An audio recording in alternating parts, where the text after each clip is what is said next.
So the steps you need to take to ensure a high performance transformer with minimal losses has to start from the designing of the bobbin.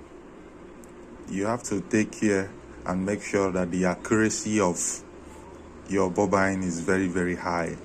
The more accurate your bobbin is, the more better performance you will get after the production of the transformer. As you can see here, this over here is the space for the primary winding for a typical pure sine wave inverter. Over here is the space for my secondary winding. Now after winding, it will look like this. Over here is the primary winding, which is on top here, and this is my secondary winding space. Just the same thing with this. So other things you have to take care of to ensure that you have a proper functioning transformer with low losses is to eliminate vibration. You try as much as you can to eliminate vibration in your transformer when it's functioning. And these vibrations usually show themselves when the transformer is loaded up to 50% and above.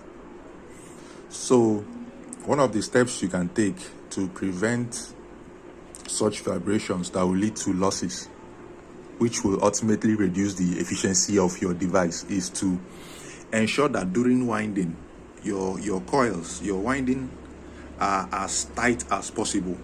Make sure that they are tight as possible. Avoid sagging winding. Let them not sag. You should not be able to shift your winding after coiling the whole transformer. That's one of the steps to avoid vibration.